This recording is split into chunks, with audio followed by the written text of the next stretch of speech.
It began with a rental. I like to say there was some dramatic omen, a thunderclap when I signed the lease, maybe, or a warning from a neighbor who muttered, "That place is cursed." But no, nothing like that happened. I just needed a place to stay. I was 26, broke, and between jobs, and the ad for a small basement room in a house near the outskirts of Wilkes-Barre, Pennsylvania, sounded perfect. $350 a month, furnished, private bathroom, separate entrance. No pets, no smoking. There is a single blurry photo, a narrow, wood-paneled room with a twin bed and an ancient dresser. The carpet was a brown shag, stained but bearable. I emailed the owner, a woman named Carolyn Steeple, and she responded within the hour. A few messages later, I'd agreed to move in on the 1st of the month. What Carolyn didn't mention in the ad was that she wouldn't be present. She'd be away visiting her sister in Florida for several months. She had another tenant upstairs, a man in his late 30s named Gerald. She said he was quiet, kept to himself, and would probably never bother me. In retrospect, that phrasing was odd. I arrived on a cold afternoon in March. The house was older than it looked in the ad-peeling paint, cracked windows sealed with plastic, and a front yard full of damp, rotting leaves. Gerald met me at the side door, a tall man with bad posture and an oversized hoodie that hung to his knees. He didn't offer to help with my boxes, just nodded toward the narrow basement steps and said, "Your key's on the counter downstairs." I lugged my stuff down alone. The stairs creaked. The railing was loose. A bare bulb buzzed overhead as I stepped into what would be my home for the next month. It smelled of mildew. Not overwhelming, just enough to give me a headache after a few hours.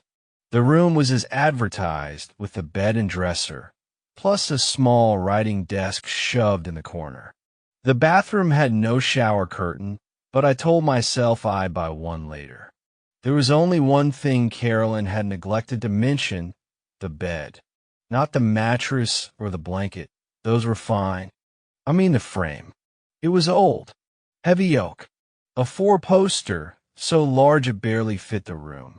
Its legs were thick, hand-carved, almost Gothic. Beneath it, there was just enough clearance to store a few boxes, or so I thought. But when I tried to slide a bin of clothes under the bed, it stopped halfway. Something blocked it. I knelt and peered into the shadows. My flashlight revealed only dust and warped wood, and something else, carved into the floorboards. Letters. The etching wasn't immediately legible. Time had darkened the scratches, and the dust concealed parts of the message. But after cleaning the area carefully, I made out the words, "He talks when the house is quiet." Beneath that, a second line, "Don't answer." Not even once. The etching looked old. The edges of the letters were worn, like they'd been there for years. I thought maybe a teenager had lived here once, carving creepy messages for fun. It felt too on the nose, like something out of a Reddit thread. I laughed it off. That night, I didn't sleep. I woke at 3:12 a.m., not because of a noise, but because of the absence of it. It was dead quiet. You don't realize how much background noise a house has until it stops. The hum of pipes, the faint creak of settling wood, all gone. And then I heard it. A whisper. It didn't come from outside. It wasn't the wind or the upstairs tenant. It came from under the bed. "Hey," just one word. Muffled. Raspy. I didn't move. "Hey, closer now." I shot out of bed so fast I stubbed my foot. I hit the light switch. Nothing. Bulb was dead. My phone was charging on the desk. I didn't want to go near the bed to get it. I waited for dawn, heart pounding, eyes fixed on the floorboards. When I finally retrieved my phone and turned on the flashlight, there was nothing under the bed. No signs of movement. No footprints in the dust. I considered leaving that morning, but I didn't have many options. Money was tight. Maybe the whisper was a dream. Sleep paralysis. My imagination. So I stayed. But that wasn't the last time I heard the voice. Over the next week, it returned. Always after 3 a.m. Always from under the bed. It whispered my name. First it said Ben. Just that. Then 2 days later, it added, Ben, come down here. I stopped sleeping in the bed and started crashing on the couch in the upstairs living room. Gerald didn't seem to care. He spent most of his time locked in his room, watching TV or something. I never heard him leave for work. Around the 10th night, I noticed something strange in the bathroom mirror. It started with a smudge. No matter how many times I wiped the mirror, a faint outline remained in the lower corner, about the height of a crawling child. After 3 nights, the smudge took shape. A small handprint. 5 fingers. Long, narrow. Not quite human. I covered the mirror with a towel. But the next day, the towel was gone and the handprint was bigger. I started sleeping with my shoes on, just in case I needed a run. On the 13th night, I woke up to the sound of my phone ringing. The screen showed no caller ID. I didn't answer. The voicemail icon popped up immediately. Against my better judgment, I played it. At first, I thought it was static, but then I heard something faint, a gasping voice, low and pained. I'm still here, under the bed. I deleted the message, but when I checked again an hour later, it was back. I deleted it 5 times that night. Every time, it came back. The next morning, Gerald was standing in the kitchen when I came upstairs. His hoodie was soaked. He hadn't shaved in days. He looked at me with red, sunken eyes and said, "It talks to you too, doesn't it?" I didn't answer. He laughed, a sharp, broken sound, and said, "Whatever you do, don't let it know your real name."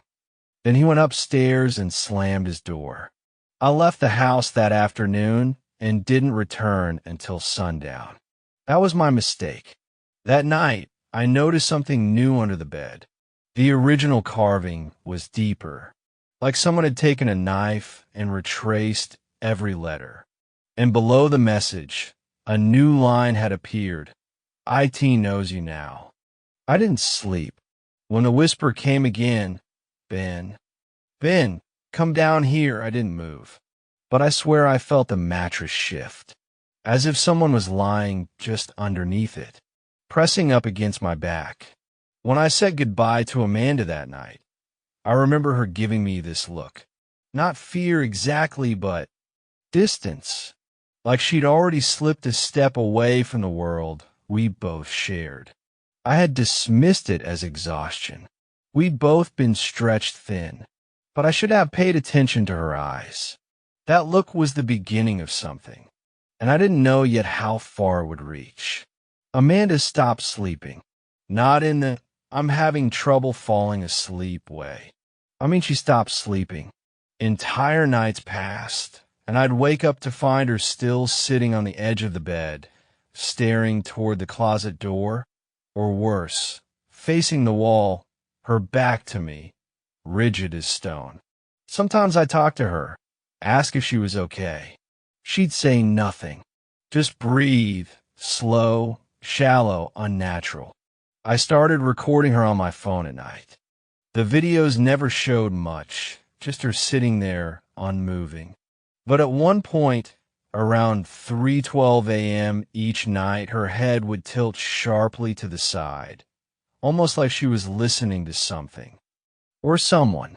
After 4 nights, I stopped checking the videos. I was too disturbed, but something made me check the 5th one, and I wish I hadn't. At exactly 3:12 a.m., her head snapped to the side, a full 90 degrees. But what chilled me wasn't the motion, it was the faint scratching that the mic picked up. It wasn't in the room. It was beneath the bed. It sounded like something was scraping bone against wood. I woke up the next morning, and Amanda was gone. She left a note, said she needed space. No anger, no accusations, no emotion. Just, I need time to understand what's happening. Don't come looking for me. And then, like she'd never existed, she vanished. Her car was gone. Her toothbrush was still in the bathroom. Her shoes by the door. Her phone left on the charger. The only thing missing was her. I searched everywhere, called her parents, her sister, even her ex. No one had heard from her. Her bank account showed no activity. It was like she'd stepped sideways into another layer of the world and forgotten the rules of this one. And then came the shavings. One morning, I stepped into the bedroom and found a small pile of what looked like bone shavings next to the bed leg closest to the wall. The scent was subtle but unmistakable, dry rot and something more pungent, like scorched hair. I crouched and touched them. They crumbled, but when I looked under the bed, I saw something that froze my blood. There was a faint, jagged etching on the floorboard directly beneath where Amanda had been sitting. It said, "I see her now." The letters weren't carved with a knife or any regular tool. They were rough, splintered, like they had been scratched in with a piece of fractured bone. I tried to get back to normal. I really did. But how can you, when you find messages scratched into your home? Every morning, a new phrase would appear beneath the bed, always written in the same harsh, gnarled style, always speaking directly to me or to Amanda. One said, "She dreams in bone." Another, "Underneath, she waits." I decided to go deeper. Literally. The crawl space below the house was accessible through a rusted door in the hallway closet. I never opened it. But one night, armed with a flashlight and every ounce of dread in my body, I pulled it open. The smell that hit me was ancient and wet, like old rot and something more earthy. Not soil, more like grave dirt. I climbed in. The space was low, only about 3 feet of vertical clearance. I crawled with my phone light in one hand and a flathead screwdriver in the other, for defense more than practicality. And there, beneath where the bedroom would be, I saw it. A patch of bone white wood, or so I thought at first. But as I got closer, I realized it wasn't wood at all. It was a rib cage, flattened, crushed down into the soil like someone had stomped it into the dirt years ago. And on the inside of the ribs, something had been carved. A full sentence. She was only 4, and they let her scream. I screamed too. I couldn't help it. Something shifted behind me when I did, a whisper of movement in the crawl space. I turned the light. Nothing. But the space felt smaller now, like it was closing in. And the ribs, those ancient ruined ribs, seemed to twitch. Not move exactly, but like something behind them was alive, breathing through them. I crawled backward so fast I scraped my knuckles bloody on the entryway. I slammed the hatch and didn't sleep that night. #4. The return Amanda came back the next day, but she wasn't the same. She was pale. Her nails were torn, like she'd been digging in soil. Her eyes, they weren't sunken exactly, but they didn't blink right. She didn't smile. She just walked in, sat down in the living room, and said, "It's not finished yet." I asked what wasn't. She didn't answer. She just reached in her coat pocket and pulled out what looked like a piece of broken ceramic. It wasn't ceramic. It was a tooth. Her own, still wet. She placed it gently on the coffee table, stood, and walked toward the bedroom. That night, I slept on the couch, too afraid to follow her. But just before 3:12 a.m., I heard a new sound. Not scratching, not breathing, gnawing, like something was chewing on the wooden beams under the mattress. And Amanda was humming. A lullaby I didn't recognize. A tune that felt old. Too old. I didn't sleep at all after Amanda returned. I didn't trust her, and I didn't trust whatever had followed her back. She seemed like Amanda in posture, in voice, in rhythm. But something behind her eyes wasn't her. It was as if she had been emptied out and filled with something else, something patient and very old. She had brought a tooth with her, still slick with saliva, and placed it on the table like a gift. The next morning it was gone. I didn't ask her about it. I didn't want to know. But I began searching the house every day while she sat in the bedroom and stared at the closet, or lay on the floor whispering lullabies to herself. That's when I opened the bottom drawer of the nightstand and found a pile of human teeth. Not baby teeth, not old dental cast-offs. These were molars, canines, incisors, adults' teeth. At least 20 of them. Some cracked, some rotten, some disturbingly fresh. Each one had a small notch carved into the root, like someone had started engraving them. I dropped the drawer in shock, spilling them onto the floor. They clinked and rolled in every direction. From the living room, Amanda said calmly, "Don't spill them. They get angry when you do." I didn't ask who they were.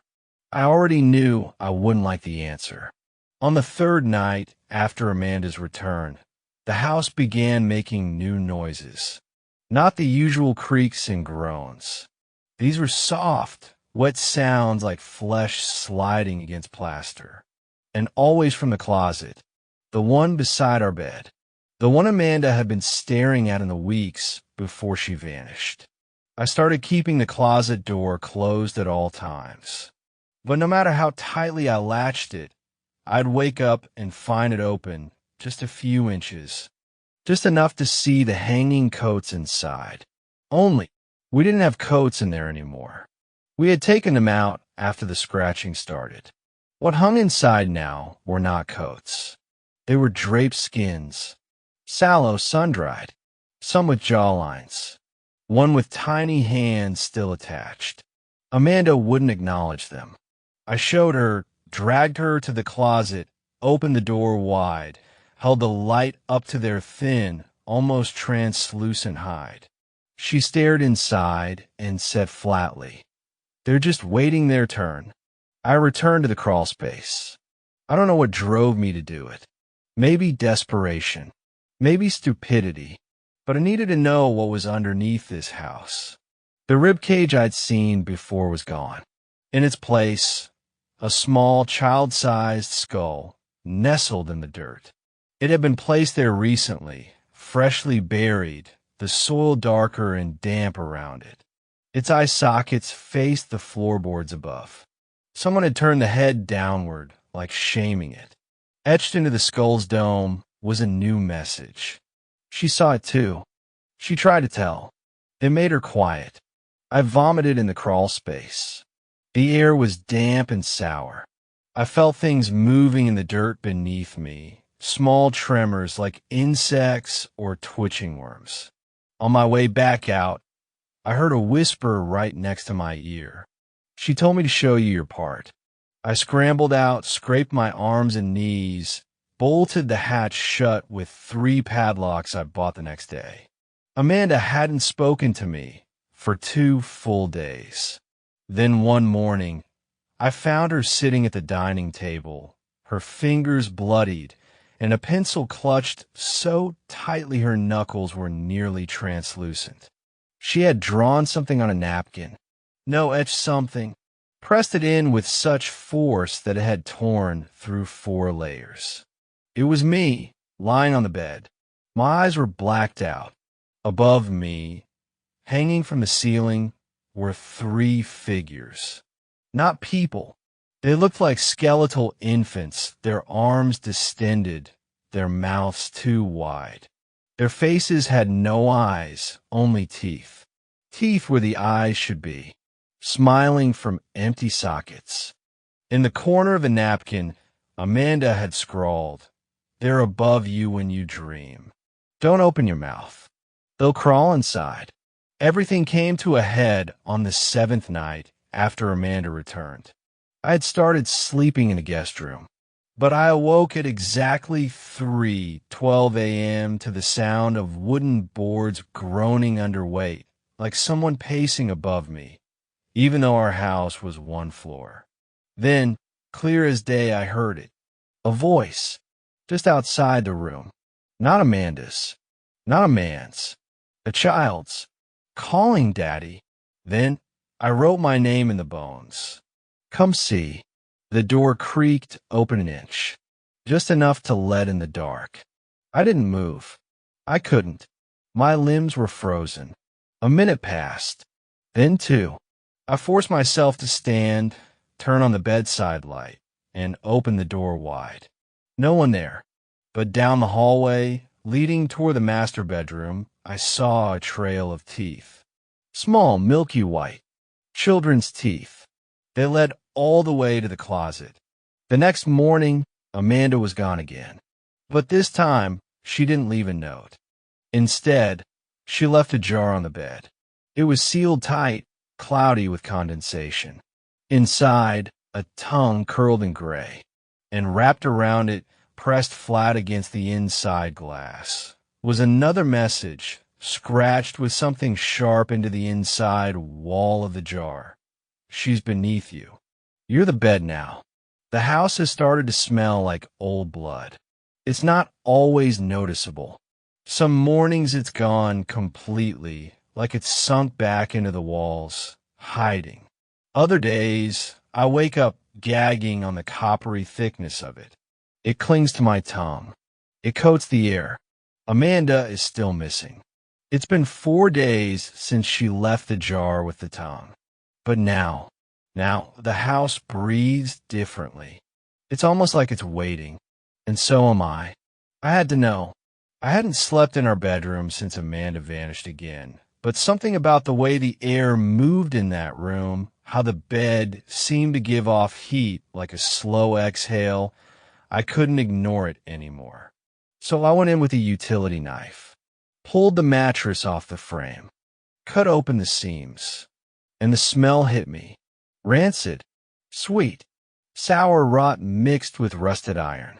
The inside wasn't made of springs or foam.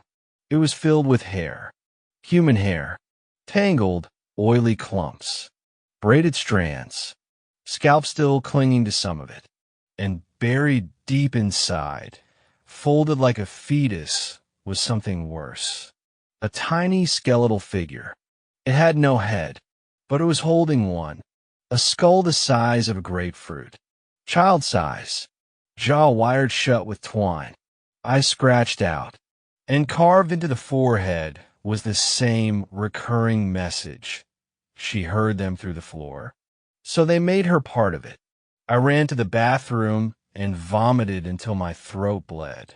When I came back, the mattress had sewn itself shut. The hair was gone. It started the next morning. I woke up in the guest room feeling like my mouth had been grinding gravel all night. When I went to spit, I saw blood in the sink. And then, a molar. Mine. It had fallen out clean, like something had loosened it from inside and left it gently for me to find. Later that afternoon, I sneezed and another one popped loose. I went to the mirror and opened my mouth wide. My gums were blackened at the base, pulsing. Something under the skin was moving. I didn't go to a dentist.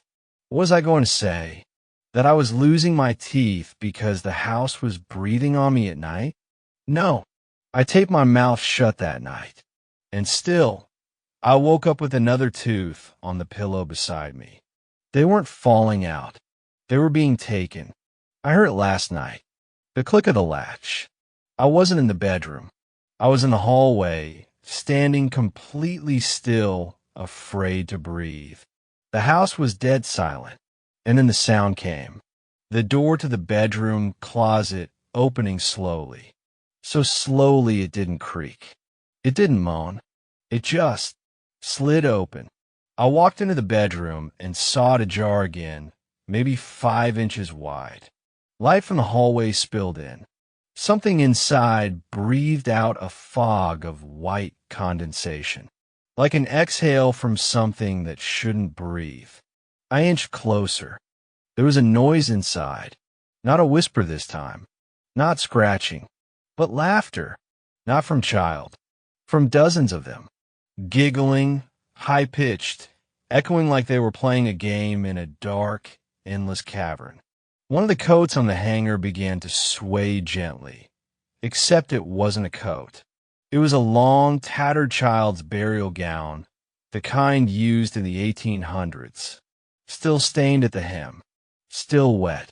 I shut the door, but the laughter didn't stop until dawn. I started tearing apart furniture. If they were hiding messages and bones were inside the house, then maybe the very house was built from the remains. I opened the couch. Nothing. Pulled apart the coffee table. Nothing. Then I looked at the bed frame. The master bed. The wooden beams were old, yes, but when I tapped them, they echoed strangely hollow and light. I pulled the top layer of wood off one of the support beams and found it wasn't wood underneath at all. It was carved femur. A long human thigh bone, carved with letters along the shaft. Not scratched, not painted, but etched deep, like tattooed into the bone with obsessive repetition. She called from the underneath. We heard her through the bed. She begged for her name to stay. There were hundreds of these carvings, overlapping, layering on top of each other like desperate messages in a prison wall. Names, dates, short fragments like Cora, age 5, taken during sleep. They come when you lie still. Her hands pull my feet down. Each name was surrounded by tiny, childlike handprints burned into the bone like shadow stains. I looked into the hallway mirror today, and the man looking back at me was smiling. I wasn't, but he was. And his gums were completely empty. Not a single tooth left. The smile stretched impossibly wide, like the mouth was unzipping. Inside was nothing but blackness. And then a tiny, pale hand pressed against the inside of the mirror. From his side, it pressed softly, like a child testing the surface of a pond. Then another hand joined it. And another. Too many to count. I screamed. The mirror cracked, not shattered, just fractured from the center outward. The handprints remained in the center pane, pulsing slightly as if behind them was a warm, breathing thing waiting to push through. I haven't slept in 3 days. Amanda is still gone. But tonight I can hear footsteps in the walls. Something's crawling sideways in the beams above the ceiling. It's calling my name in Amanda's voice. I found your name. It's under the floor. Let me show you where they wrote it. It no longer comes at night alone. I hear it in the afternoons, early mornings. Even when I leave the house, the sound follows me, buried in the echo of my footsteps like something underneath the sidewalk waiting to break through. I haven't slept in, I don't know, days, maybe longer.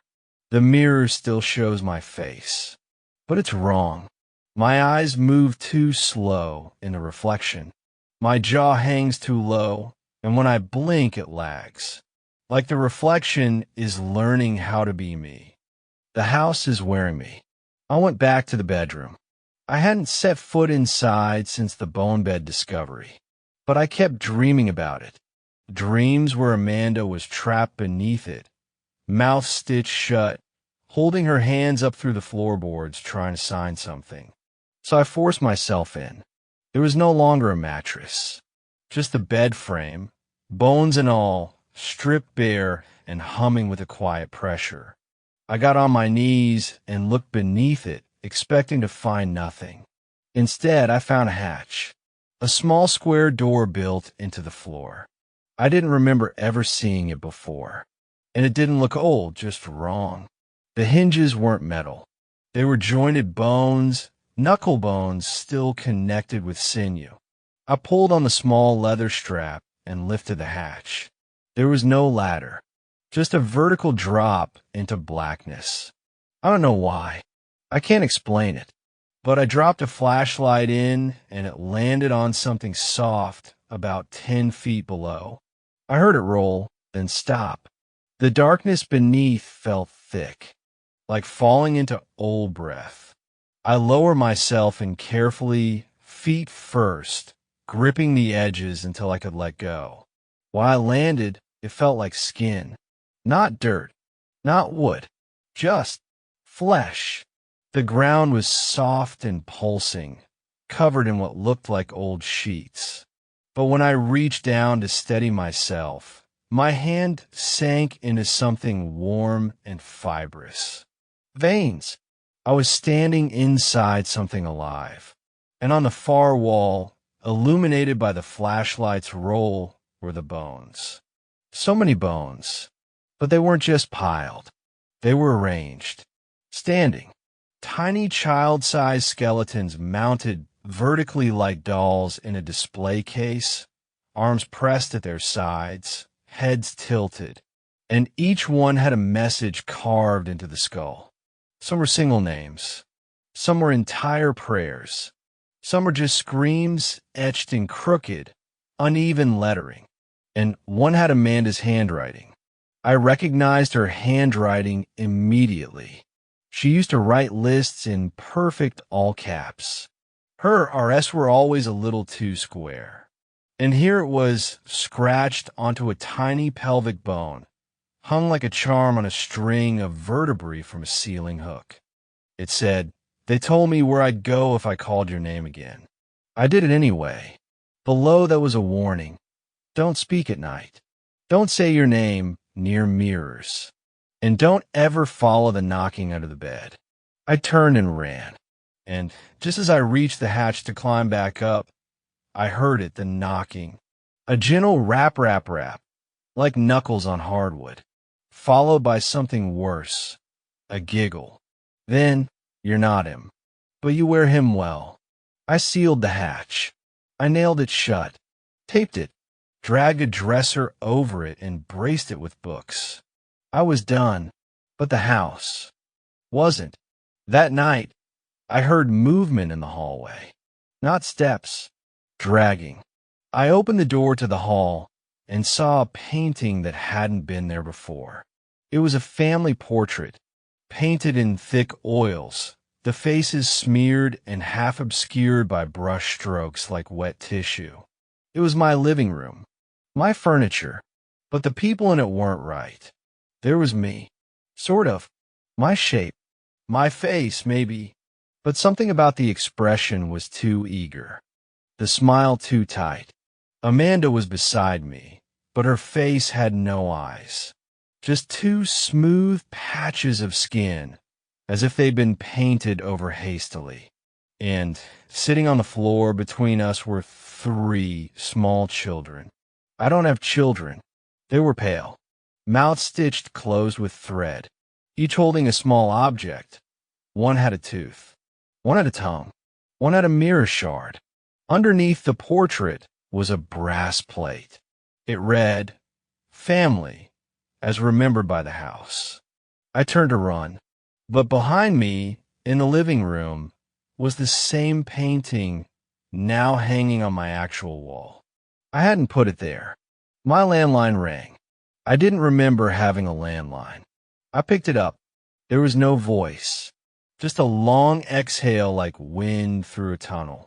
Then a click, then another call, and another, until I stopped answering.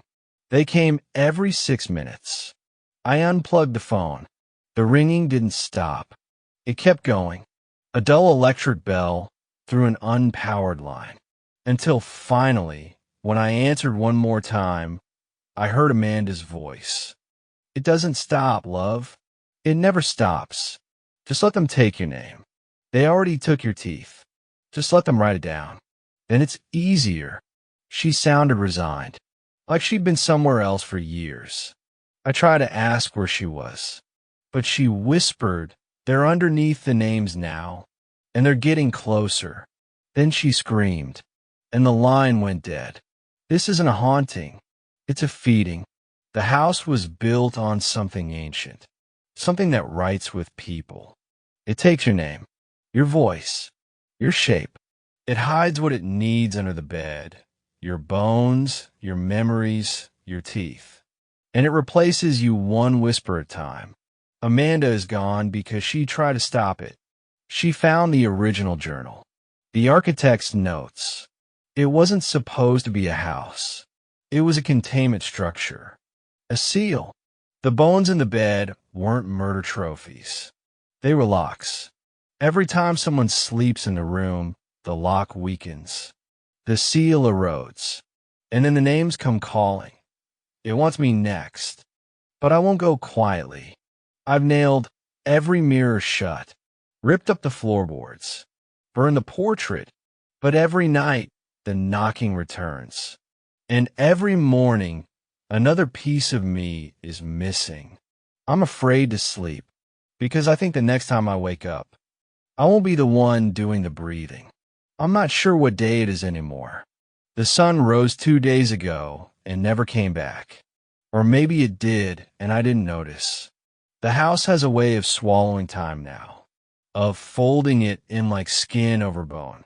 It's always dim in here, gray, like the underside of a bruise. The air tastes like rot. Every surface is soft.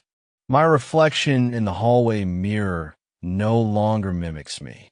It watches. And once, yesterday or maybe this morning, I saw it move before I did. I told myself I'd leave. But the front door is gone. Where it once was, there's now a mural painted in dried blood and something glossier depicting a house on a hill with no doors and no windows.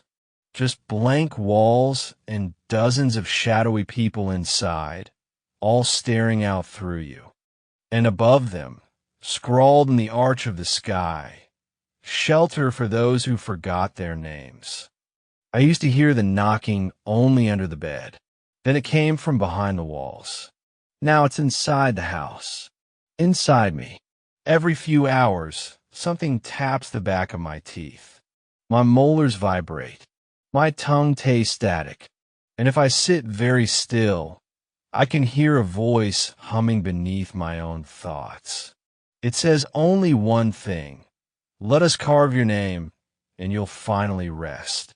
The voice isn't male or female. It sounds like every whisper I've ever ignored, overlapping, hungry and patient. The messages etched into bone are no longer beneath the bed alone. I've started finding them everywhere. On the underside of cabinet drawers, in the grooves of the wooden banister, inside my own fingernails. Yes, my left thumbnail had something scratched into it, painfully thin letters. We learn to speak by wearing your skin. I ripped the nail off, but now it's written beneath the next one. The house is inside me. I'm not sure how much longer I belong to myself. It was 3:11 a.m. I was on the floor of the hallway, curled in a fetal position, covering my ears against a sound like weeping wood. My ears throbbed. Then I saw her. Amanda. She was standing at the end of the hall in the exact dress she wore the night she vanished. Gray, cotton, soft at the edges like something from a memory that's been revisited too many times. Her face was hollow, not empty, just soft, as if sculpted from wax that had been left near a heat vent too long. But her voice, when it came, was her voice. You let them in, love. It's too late to close the cracks. She stepped forward. but you can still give them something to chew on, something they haven't had yet. I asked her what. She leaned in, smiled, and whispered, "Your story." Then she lifted her hand and showed me what was in her palm. It was my jawbone, still bleeding, still warm, and in it was etched, "This is how it ends." This was never about ghosts, never about demons. The house is a remembering machine, a place that eats the forgotten, the unloved, the discarded. It was built on intention, the kind of twisted architecture only madness and grief could birth. Whoever first carved messages in a bone beneath the foundation, they weren't trying to curse the land. They were trying to preserve themselves, to keep their name in the world after death. But the house got hungry. It started asking for names, then stories, then faces. It now wants every part of you, your memories, your fears, your guilt, and it stores them like insects in amber, trapped forever in wood, in walls, in the bones beneath the bed. This is the part where I was supposed to burn it down. I poured gasoline down the stairs, across the hallway, into the cracks of the hatch under the bed. I set it all alight, and for one glorious second, I thought it would work. The flames rose. The paint peeled. The walls screamed. But then the fire turned cold. It burned blue, then black, then vanished. The hallway was still there, unchanged, except now the doors were gone. Every one of them, except for one, the bedroom, the one with the hatch. I opened the hatch for the last time. This time, there was a ladder. It was made of human spines, connected by frayed sinew and twisted tendon. It pulsed gently, like it was breathing. I climbed, down and down, until there was no more gravity, until I wasn't even sure I was climbing anymore. Then I reached the chamber. It was vast, miles wide, lined with shelves of bone books, skulls stacked like archives, and in the center, a pit, a circular hole, filled with something that looked like boiling ink and raw teeth. It pulsed. It spoke. In Amanda's voice. Then my voice. Then my mother's. Then my child's self. 1,000 voices speaking as one. Write your name. Carve it. Or be forgotten forever. I felt the bone knife in my hand. I don't remember picking it up, but I remember what I carved. I was here. I remember me. Then I dropped the bone into the pit, and the screaming stopped. I woke up in the bedroom, but it wasn't the same. I couldn't move. I realized I wasn't on the bed. I was the bed. I was wood and nails and sinew. I felt the mattress on top of me, heard footsteps above, the weight of a new body. A voice spoke from above. "Do you think this place is haunted?" A second voice, deeper. "Don't be stupid. It's just an old house." They laughed, but I couldn't. I could only watch from below, through the cracks in the wood, as another hatch appeared, as another carving began, as the house remembered again. If you're reading this, it means the story reached you. It means I made it out, sort of. This message is etched into a rib, buried beneath the hatch under the bed of room 203. Don't try to find it. If the house lets you read this, it already knows your name. Don't respond to the knocking. Don't say your name aloud. And whatever you do, don't sleep here, because the bed is already whispering your story to the floor, and the bones are listening.